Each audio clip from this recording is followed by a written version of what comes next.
of Tzu Chi volunteers accompanied the family members of a passenger on the missing Malaysia plane to the hospital for treatment. We take a look at the history of Taiwan's Yuli Tzu Chi Hospital and see how it safeguards local residents' health. Welcome to DaAi Headlines. I'm Helen Liao. Thank you for joining us. In Malaysia, as the search continues for the missing flight MH370, Tzu Chi volunteers have already been mobilized to offer emotional support to family members who recently arrived in Kuala Lumpur to wait for further news. On the early morning of March 10th, the wife of one missing passenger who had not eaten or slept in 2 days had a spasm. Thankfully, with the help of Tzu Chi volunteers, the woman was taken to the hospital and was later released. In the early morning of March 10th, the wife of one of the missing passengers, having not eaten or slept in 48 hours, went into a spasm in her hotel room. Upon hearing the news, Tzu Chi volunteers quickly gathered to accompany the woman to the hospital. This morning, the woman's daughter rushed out of their room asking for help. She thought her mother had had a stroke. After medical personnel at the hotel gave her a quick checkup, she was sent to the emergency room of a nearby hospital. After a thorough examination, the doctors diagnosed the spasm as a result of fatigue. With such unexpected situations to be more common as tensions build, Tzu Chi volunteer Tian Jingxiang reminds her counterparts to be extra cautious when tending to family members. Right now, many of the family members are emotionally unstable. They may say a lot of negative things or hurtful words. I hope all Tzu Chi brothers and sisters can remember not to take the negativity personally. With Master Zheng Yin's words of wisdom in mind, Tzu Chi volunteers promise to continue providing warmth and emotional support to family members as they face this tragedy in the days ahead.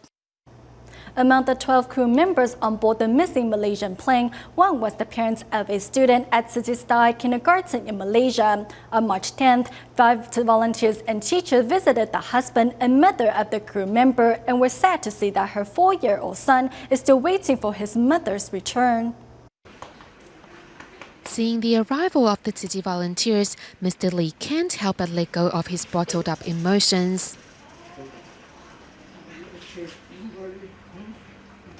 Mr. Lee's wife was one of the crew members on board the missing plane, thus the last 72 hours have been extremely difficult for him and his family.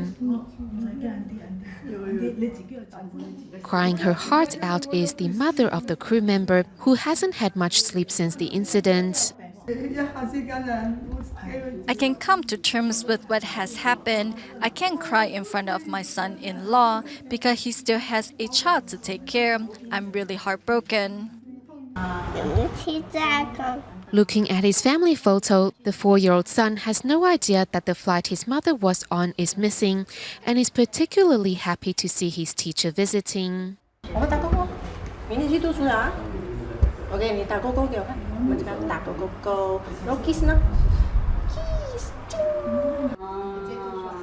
The boy's cheerful nature has these adults even more depressed.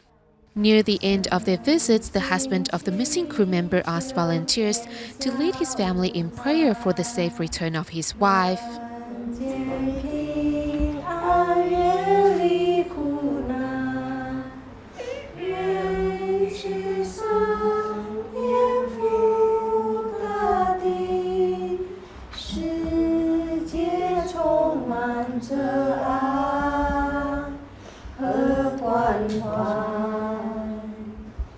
Inspired by Tzu Chi's work following the disappearance of Flight MH370, students at the Capital University of Economics and Business in Beijing, China, decided to take a day off from school to help. Explaining to those in the room how to fill in the passport application forms, these are the students at the Capital University of Economics and Business in Beijing, China.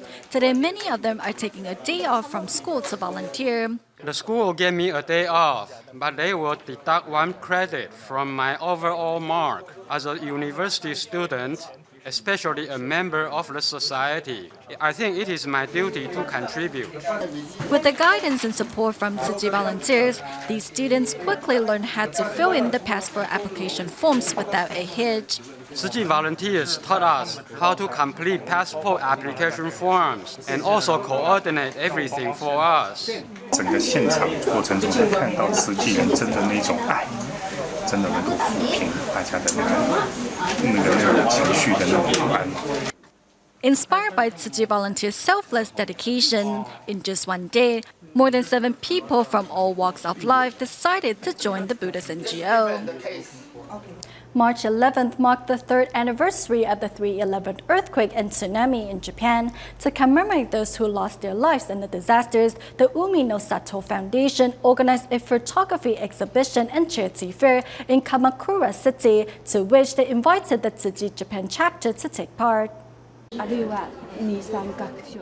As volunteers walk participants through each picture, the painful memories of the 3/11 earthquake and tsunami come flooding back.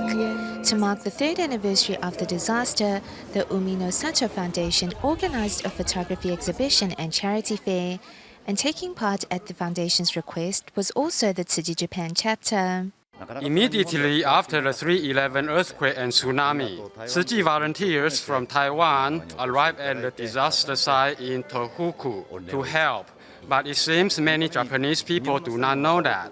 Hence, as a token of our gratitude, we invited Tzu Chi to take part in our photography exhibition so that our citizens can see what Taiwan did for us in Japan. In preparation for the charity event, volunteers began purchasing ingredients a week before, as everyone hopes to contribute a little of their strength to help the residents of Tohoku. This photography exhibition is to remind people of the 3/11 disaster. And right now, there are still many people suffering in Tohoku. This charity event is to raise funds for Tohoku and support its economic recovery. Taiwan raised the most donations for the 3/11 earthquake. I'm happy that Taiwan, especially Tzu Chi, is committed to carrying out relief efforts. I have no doubt that the Japanese people are truly grateful for their efforts. The 2-day event not only included photography exhibits, the event organizers also invited Taiwanese erhu player Liao Pei-yu to perform.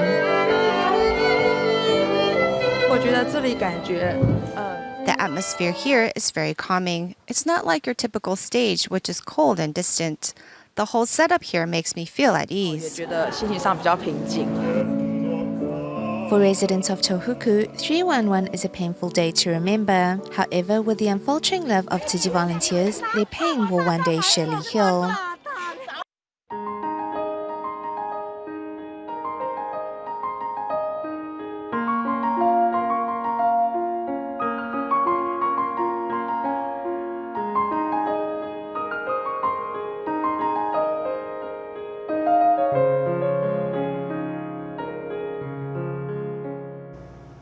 Here in Taiwan, fossil fuel energy accounts for nearly 70% of the nation's electricity usage. However, this form of energy also produces a large amount of carbon dioxide. And in face of global warming, we find out what exactly Taiwan's government is doing to reduce its carbon footprint. Looking at this power plant's giant chimneys, one can see an almost invisible gas being released.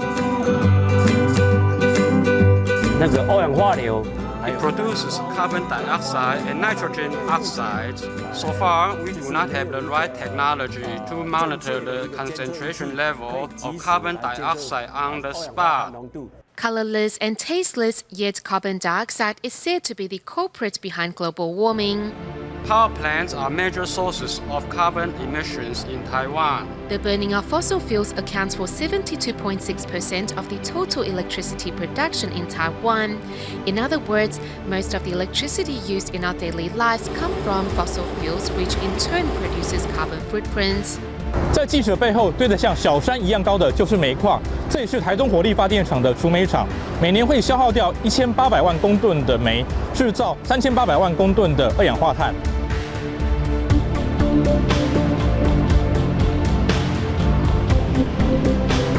According to a survey by Taiwan's Environmental Protection Administration, 65% of the island's CO2 is produced by the industrial sector, while another 16% is generated by vehicles. The highest CO2 concentration level recorded was some 400 ppm, which was the highest it's been over the last tens of thousands of years. In May 2013, EPA officially listed CO2 as a source of air pollution, which means it can be regulated when concentration levels reach a certain point.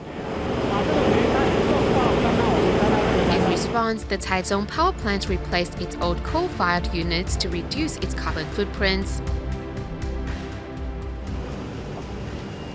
To lead by example, the Taichung city government also purchased 64 electric vehicles.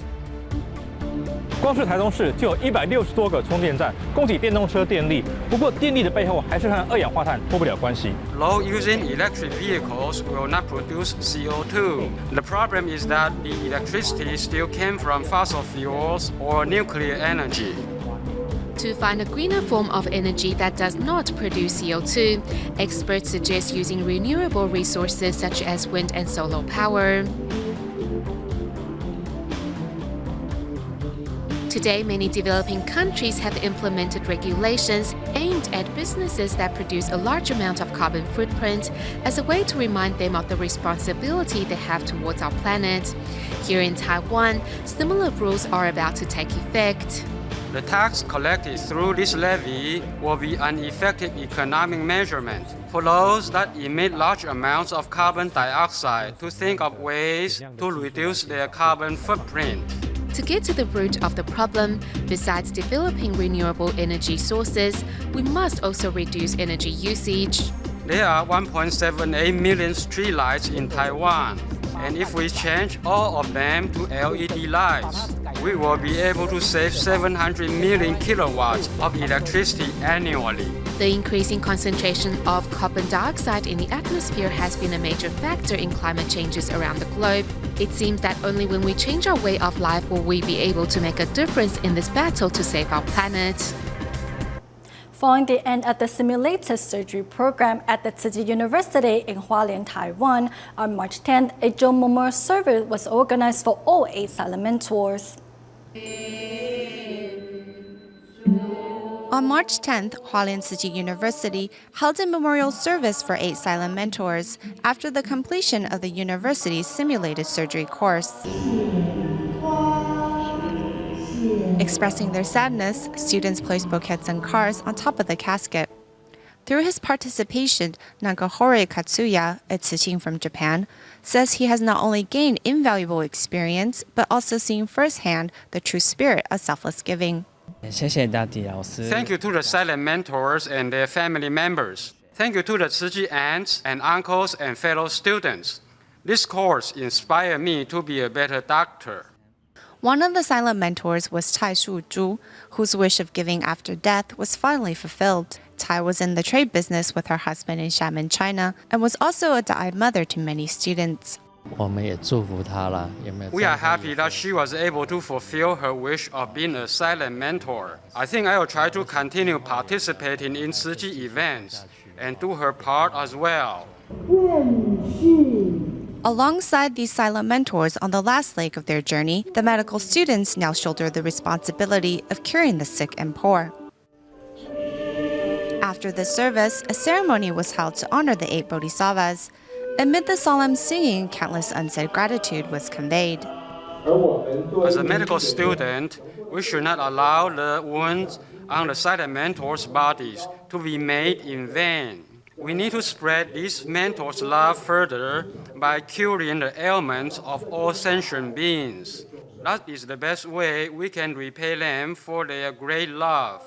To fulfill his wish of becoming a silent mentor, during his final stage of cancer, Hong Chunji entered into the palliative ward and signed a do not resuscitate form. He then took better care of his body and worked towards being a suitable donor. Please don't give up on your field of expertise, because my father can only die once. He can't donate his body a second time. Please do your best. Photographs of the silent mentors are shown during the ceremony, and although they are no longer in the world physically, their spirit remains forever. I think my grandfather's great love is just like his name, Yongfa. It will forever shine. He continues to shine on in our hearts. After the cremated remains are placed inside the urn, the silent mentors are safely interred inside Tzu Chi's Great Giving Hall. Thanks to the selfless givings of these bodhisattvas, these medical students are now on their way to becoming a more compassionate and kind doctor. Since opening its door in 1999, the Yuli慈济Hospital has been serving the residents of Eastern Taiwan for over 15 years. Further improving on its range of services, in 2003, the hospital opened the region's first 24-hour emergency unit that has saved tens of thousands of lives since its establishment. 玉里慈济医院收到。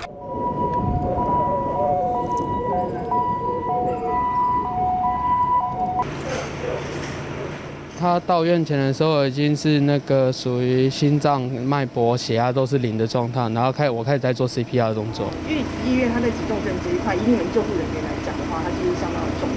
相当重要，大部分都会送到这边来。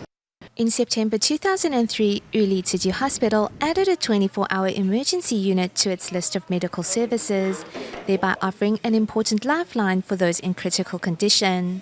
When a patient needs it, that is when we should be able to provide them with care. And to do this, we needed to offer a 24-hour emergency service. Not long after the ER unit came online, a car accident victim with life-threatening injuries was transferred from Guanshan Tzu Chi Hospital to Yuli Tzu Chi Hospital. 发现它有一个开放性的一个 She came in with trauma to the head and brain, and she was also in a coma. 手上，病患也是呈现昏迷的状态。 Zhang Yuling, who was vice superintendent of the hospital at the time, was on shift when the 11-year-old girl was brought in. Seeing her condition, he ordered immediate surgery. Everyone said that sending me to Yuli would result in too much blood loss and death. Who knew that I would survive? It is pretty amazing when you think about it. Su Yizhen was the first patient to undergo brain surgery at Yuli Tzu Chi Hospital. That was 11 years ago. It's pretty amazing. In this small town, which is in a pretty isolated area, there's a hospital that not only can offer brain surgery, but save lives with such procedure. Thanks to it, I'm here today. In September 2005, chicken farmer Mr. Wang was brought to the Yuli Tzu Chi Hospital unconscious with what was assumed to be a case of bad heat stroke. I remember it clearly. When he came in, he was unconscious. After tests, we found that it was not due to heat stroke, but a cerebral aneurysm. Wang was also extremely lucky in that the Yuli Tzu Chi Hospital was then the only non-metro hospital in Taiwan with doctors who could operate on cerebral aneurysms. 就是因为我们 We gave him a CT scan, which showed us the state of the blood vessels in the brain, and from that we were able to discover the aneurysm. As for the surgery itself, some doctors compare it to demining a minefield, as it is easy for an aneurysm to burst during surgery, which can be very dangerous. The Yuli Tzu Chi Hospital today remains the only medical provider in the region that offers such advanced medical procedures. But the cost of keeping an ER unit fully staffed 24 hours a day is more than many realize. 很急的病人来的时候，我们 We always keep at least 2 doctors on call in the unit. As a result, the hospital is usually making a loss of $1 million a year. However large the cost, with over 120,000 lives saved since the beginning of its operation, the Yuli Tzu Chi Hospital has no plans to curtail its ER services, which have become a mainstay of medical care in the Hualien-Taidong Valley. In China's Guizhou, we meet a family of 4 generations at the Shang'ongjing DaAi village who all happily live under the same roof. 家里现在煮热水都还是得这样烧哈。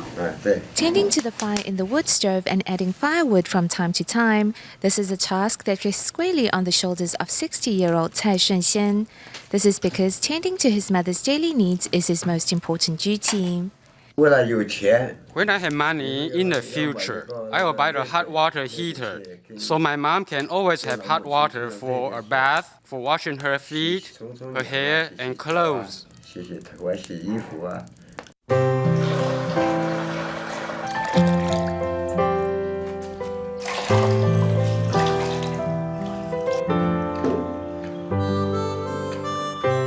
His 106-year-old mother gave birth to 11 children. Cai Shunxian is the youngest of the 11 and also the most filial. Cai left home to join the army when he was young. Returning home, he realized that his mother had grown old and decided to stay by her side. When I don't see my mother, I feel unsettled. Why is that? It's because when we were younger, she always took good care of us. She also helped to care for my children and my family.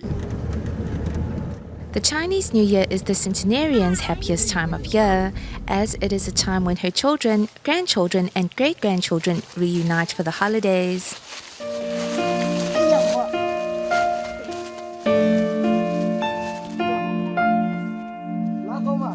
Tai and his son stay indoors with the senior as they don't want to miss out on the opportunity to spend quality time with her. The time will come when my mother will pass on. I don't know what I will do when that time comes. I think about it every night, and I can't fall asleep for hours. I keep thinking of how I can repay my mother's grace. Cai Shunxian's filial piety has set an example for his son Cai Dengcheng, who despite pursuing his dreams always puts his family first. Although not wealthy, for this fourth-generation family, the filial piety is the most precious family heirloom. Moving back to Taiwan, we meet Tainan Tzu Chi Elementary School teacher Li Yanhui, who says watching Master Zheng Yan's wisdom up-down broadcast every morning has helped her deal with the pressures in her life with a positive mindset. Paying respects to the Buddha, Li Yanhui starts her day at the Tzu Chi Anping Liaison Office, watching Master Zheng Yan's Wisdom at Dawn broadcast. Thanks to the routine, her heart and mind are now at ease and no longer restless. Last September, I was under much stress because I had received my own class to take care of, so sometimes I'd wake up really early and not be able to fall back to sleep. I thought, why not visit the liaison office since I'm up anyways? A homeroom teacher from Tainan Tzu Chi Elementary School, Li Yanhui's daily participation in the initiative has helped her face the pressures of being an educator. The daily exposure to the correct ideals can help us to deal with our students when we are tested by them. When an obstacle arises, the Master's wisdom will float into my mind and I can apply what she has taught me. Tucking the Dharma in her heart, Li Yanhui is frequently the first to arrive at school. She often incorporates what she has learned into her lessons on character and morals. Sometimes I'll remember a story that will fit into their daily lesson, and I will share it with them. Then I will also include some ideals to follow as well.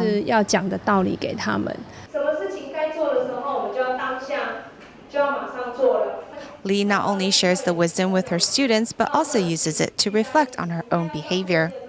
Mostly, it is my own emotions, like when anger is about to arise, or how to handle students in certain situations. These are all areas that I am working on.